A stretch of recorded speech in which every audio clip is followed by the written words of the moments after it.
everybody. Welcome back. This is video number 4, and we're going to talk to you today about how to prove timeline, history, English, and geography.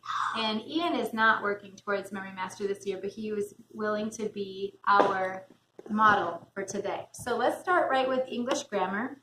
And basically what you're going to do is give the prompting that's in the book in the Foundations Guide. And so I'm just going to go ahead and say, hey, bud, what is a preposition? Preposition is a noun or referring to another word. Great. And I would just check it off that he got it or not if you're only checking when they miss.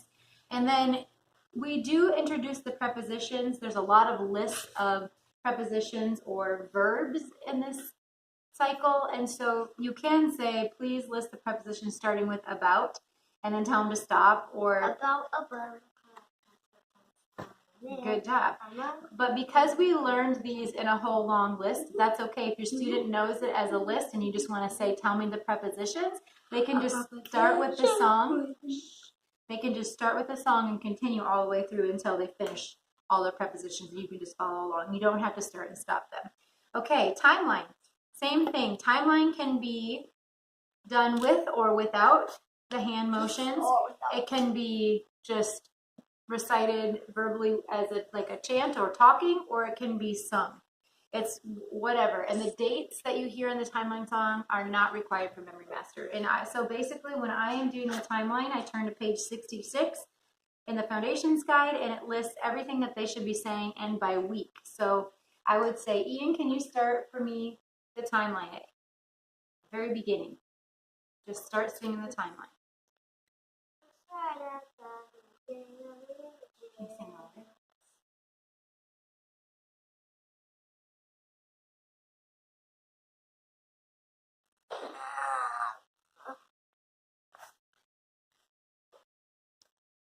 I can't help them.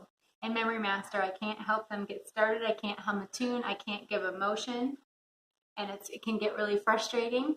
But if you have to help in that way, then it's not considered mastered, and we can't continue moving on in that process. It would be something that you would work on. So I need to work with him on being able to start the timeline on his own.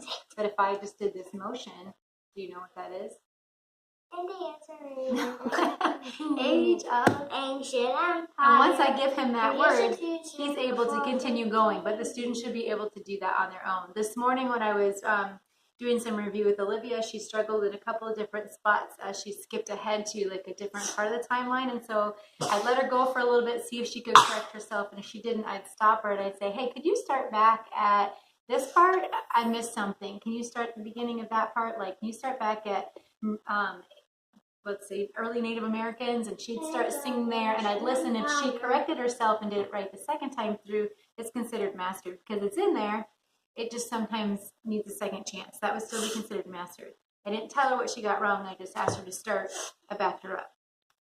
Okay, history. Again, for history, they can just state it like a chant or recite it just like they're talking to you, or they can sing it. If they have motions or movement or whatever, it does not matter as long as the information comes out. It's on page 79. It's on page 68 is where the history starts. And so I would just say, hey, Ian, can you tell me about the Greek and Roman gods? Greek, Roman gods, Zeus, Jupiter, Ares, Mars, Aphrodite, Venus, Hermes, Mercury, Athena, Minerva, Poseidon, Neptune. Good job. So I would check whether or not he got that, and that's it for history. You just give the prompt, and they go through. They do have to say the dates correctly. If they say if they mix up a little bit of like an A for the or something like that, that's okay, but they need to have everything else there. They can't say AD instead of BC, and they can't say 1450 if it's 1500. They have to know the dates. Okay, and geography, it starts on page 70. Just 70 of the 32. Foundations Guide. And you will use the black line map. I like to use the Trivium table. It's also on pages 73 and 75 of the Foundations Guide if you want to print it off, or go to the CC Connected section of classicalconversations.com, and there's a whole Memory Master section where you could just print them. But we use the Trivium table, so we also do the show me, tell me method that we model in class on CC days. So I would say to Ian, come here, buddy. Come over here. I would say to Ian, all right, bud, can you show me, and I like to use a pen or a pencil with a point so we know where we're both going. Can you show me the Mediterranean Sea? Can you show me Mesopotamia? Can you tell me the name of this? Can you tell me the name of this?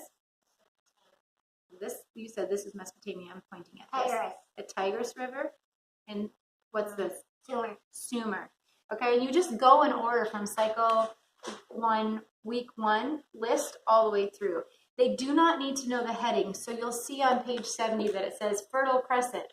He doesn't have to know that. Mediterranean. He needs to be able to label whatever there's a square next to. He needs to be able to show Ian. Wait. He needs to show or tell me whatever has a square next to it. So let me make sure we have everything for cycle 1. I think so. I think that's it. So if you have any questions, go ahead and post them. You have a question? No. Go ahead and post them below this video, and good luck with your practicing.